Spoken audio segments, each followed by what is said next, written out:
সদৌ অসম NISDLৰ টেট উত্তীৰ্ণ প্ৰাৰ্থী হয়। কথাটো হ'ল 2017 চনত মোদী ডাঙৰীয়াৰ এটা ড্ৰিম প্ৰজেক্ট আছিলে, যিটো ভাৰতবৰ্ষত যিমানবিলাক আনট্ৰেইন টিচাৰ আছিলে সকলোবিলাকক প্ৰশিক্ষণ কৰাবৰ কাৰণে তেওঁ এটা প্ৰজেক্ট উলিয়াইছিলে, যিটো তেওঁৰ এটা ড্ৰিম প্ৰজেক্ট আছিলে। সেই প্ৰজেক্টটোৰ জৰিয়তে সকলোবিলাক গোটেই ষ্টেটবিলাকতে প্ৰত্যেকজন আনট্ৰেইন টিচাৰক ট্ৰেইন আপ কৰাবৰ কাৰণে এটা DLED কোৰ্চ কৰাইছিলে, যিটো প্ৰাথমিক পৰ্যায়ত। সেই কোৰ্চটো গোটেই ভাৰতবৰ্ষত 15 লাখ কেণ্ডিডেটে কৰিছিলে, তাৰ মাজত আমাৰ অসমত 1 লাখমান কেণ্ডিডেটে কৰিছিলে। অলৰেডি 17 to 19ৰ ভিতৰত আছিল কোৰ্চটো, 17 চনৰ পৰা 19 চনৰ ভিতৰত আছিলে। 17 চনৰ পৰা 19 চনৰ ভিতৰত আছিলে সেই কোৰ্চটো। আৰু তেতিয়া কি হৈছিলে, সুপ্ৰিম কোৰ্টৰ এটা ভাৰ্ডিক্ট ওলাল, যিটো ভাৰ্ডিক্টৰ প্ৰভাৱ গোটেই ভাৰতবৰ্ষতে পৰিলে। সেইটো 2023 চনৰ 28 নৱেম্বৰত আছিলে, যাৰ বেয়া প্ৰভাৱটো গোটেই ভাৰতবৰ্ষতে পৰিলে আৰু আমাৰ অসমতো নিযুক্তিৰ পৰা বঞ্চিত কৰিলে।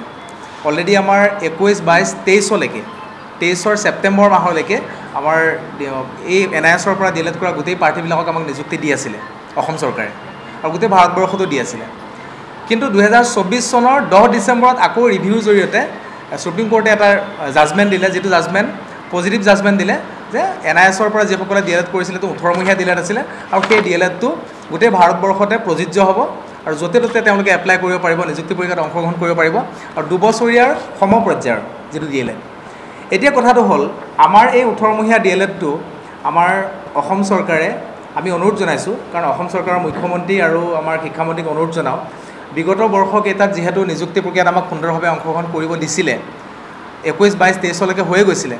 গতিকে এই মুহূৰ্তত 2025ত এতিয়া তেওঁলোকে এটা নিযুক্তি দিছে 5550টা পষ্টৰ। সেই 5550টা পষ্টত বিভিন্ন ইন ছাৰ্ভিচ প্ৰ'ব বিচাৰি আমাৰ NISDLৰ পৰা DLED কৰা প্ৰাৰ্থীসকলক বঞ্চিত কৰোৱা হ'ল। যোগ্য প্ৰাৰ্থী, বহুত যোগ্য প্ৰাৰ্থী বঞ্চিত কৰোৱা হ'ল।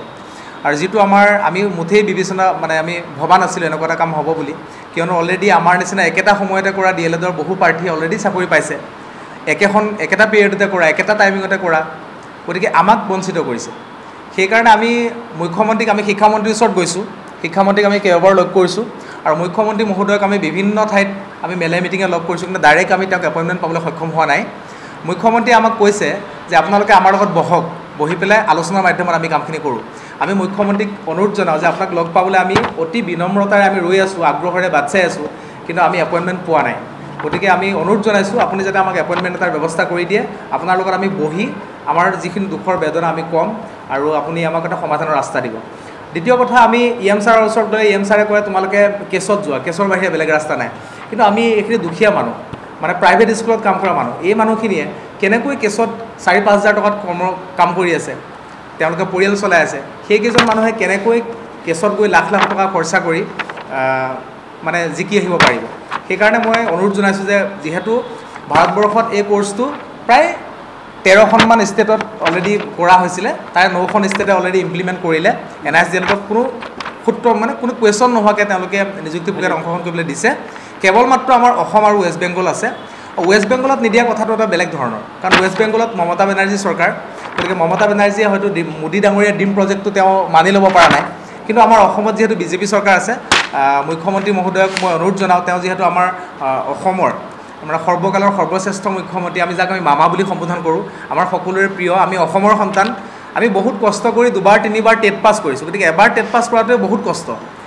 টেট পাছ কৰিছোঁ কিয়? আমি শিক্ষক পদটোত অৱতীৰ্ণ হ'বৰ কাৰণে, গতিকে আমি সমাজৰ কাম কৰিবৰ কাৰণে আহিছোঁ। গতিকে মুখ্যমন্ত্ৰী মহোদয়ক অনুৰোধ জনাওঁ যে আমাক যাতে তেওঁ এই দুখীয়া নিচলা প্ৰাইভেট স্কুলত কৰ্মৰত শিক্ষকসকলক NISDLৰ পৰা যিসকল যোগ্য প্ৰাৰ্থী আছে, এইসকলক অকণমান সকাহ দি, যিখিনি ইন ছাৰ্ভিচ প্ৰ'ব বিচাৰি আছে, অকণমান সকাহ দি যাতে আমাক নিযুক্তি প্ৰক্ৰিয়াত অংশগ্ৰহণ কৰিবলৈ দিয়ে, আমি তেওঁৰ প্ৰতি বিনম্ৰ অনুৰোধ জনালোঁ। ধন্যবাদ। নমস্কাৰ। আমি ছাৰৰ লগত সহযোগ কৰি পেলাই দুটা কথা আমি ক'ব বিচাৰিছোঁ। সেই একেখিনি সময়তে কিন্তু সেই যিটো কোৰ্চ NIS যিটো কোৰ্চ আছিলে, কেৱল মাত্ৰ কৰ্মৰত শিক্ষকসকলৰ বাবে সেই কোৰ্চটো আনিছিলে, আৰু সেই একেখিনি সময়তে অসম চৰকাৰে ACRTৰ পৰা এটা কোৰ্চ একেখিনি সময়তে কিন্তু কৰ্মৰত শিক্ষকসকলৰ বাবে আনিছিলে। কিন্তু সেই কোৰ্চটো যিহেতুকে ইন ছাৰ্ভিচ কৰ্মৰত শিক্ষকসকলৰ বাবে অনা হৈছিলে, NISও অনা হৈছিলে, কিন্তু NISৰ শিক্ষকসকলৰ পৰা কৰ্মৰতৰ যি প্ৰমাণ পত্ৰ, সেই প্ৰমাণ পত্ৰটো 10খনকৈ প্ৰমাণ পত্ৰ বিচাৰিছে। কিন্তু SCRT ODL-ৰ পৰা যিসকলে কৰ্মৰত শিক্ষক হিচাপে তেওঁলোকে SCRT ODL-ৰ পৰা কৰিছিলে তেওঁলোকৰ পৰা কিন্তু ইন ছাৰ্ভিচ পুলিচ হিচাপে কোনো ধৰণৰ প্ৰমাণপত্ৰ বিচৰা হোৱা নাই। এতিয়া আৰু এটা ডাঙৰ কথা, এতিয়া যিটো UDAS-ৰ কথা আহিছে, আমাৰ বাকী 10টা কাগজ ডকুমেণ্টছৰ ভিতৰত গোটেইখিনি দিব পৰা অৱস্থাত আছে, গোটেইখিনি দিছে। কিন্তু যিটো UDAS কোডটো আপোনালোকে মন কৰিব, এখন প্ৰাইভেট স্কুলত UDASটো প্ৰাইভেট স্কুল এখনে নিজে বনাই লোৱা বস্তু নহয়। সেইটো UDASটো এটা বিভাগৰ ফালৰ পৰা দিয়ে, আৰু বিভাগৰ ফালৰ পৰা স্কুলখন প্ৰতিষ্ঠা কৰাৰ পাছত লগে লগে কেতিয়াও UDASটো বিভাগে নিদিয়ে। প্ৰচেছিঙো থাকে, হয়তো 3 বছৰ 4 বছৰ 5 বছৰ লাগে। আৰু কেতিয়াবা হয়তো এনেকুৱা বিদ্যালয় আছে আজি তাৰিখলৈকে UDASে পোৱা নাই।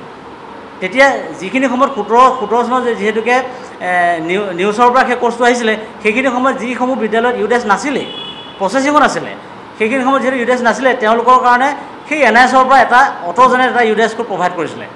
কিন্তু সেই UDASটো আজি তাৰিখত মানে অসম চৰকাৰৰ শিক্ষা বিভাগে সেই অটোজেনেৰেট UDASটো কিন্তু মানি লোৱা নাই। সেইটো UDAS নহ'ব বুলি কৈছে। কিন্তু পাছত গৈ পেলাই সেই বিদ্যালয়বিলাকে UDASটো পাইছে। আৰু অন্যফালেদি ধৰক স্কুলবিলাকত কিছুমান বিদ্যালয়ত UDAS আছিলে, UDAS আছিল যদিও বিদ্যালয়ত মানে কি হয়, এজন শিক্ষকে এখন প্ৰাইভেট স্কুলত মানে কণ্টিনিউ নাথাকে।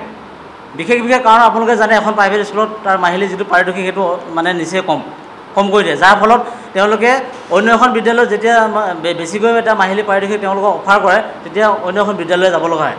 যাৰ ফলত সেই বিদ্যালয়ৰ শিক্ষকসকলৰ UDASত ৰেকৰ্ডছটো কিন্তু মানে বিদ্যালয় কৰ্তৃপক্ষৰ ফালৰ পৰাই হওক বা তেনেকৈ আপলোড কৰাটো হোৱা নাছিলে। সেইটো কাৰণে আমি মাননীয় মুখ্যমন্ত্ৰী ডাঙৰীয়ালৈ আমি আপোনালোকৰ ফালৰ পৰা আমি এটা অনুৰোধে জনাইছোঁ, বাকী যিবিলাক ডকুমেণ্টছ আছে চাওক, আমাৰ ক'ব লগা নাই। কেৱল মাত্ৰ যিটো UDAS, সেই UDASটো আমাৰ NISৰ প্ৰাৰ্থীসকলৰ বাবে ৰিমুভ কৰিব লাগে, আৰু সেইটো ৰেহাই দিলে আমি অন্ততঃ আমাৰ যি NISৰ দুৰ্ভগীয়া পৰিয়াল, এই পৰিয়ালটো অন্ততঃ অলপ সকাহ পাব। আৰু আমি সদায় আমি BJP গভৰ্ণমেণ্টক আৰু অসমৰ মাননীয় মুখ্যমন্ত্ৰী ডাঙৰীয়াক আমি শ্ৰদ্ধা জনাওঁ আৰু আমি সমৰ্থন কৰি আছোঁ। আৰু আমাৰ যদি সমস্যাখিনি সমাধান কৰে, আমি অদূৰ ভৱিষ্যতে আমি তেখেতৰ লগত আছোঁ আৰু সদায় থাকিম। ধন্যবাদ।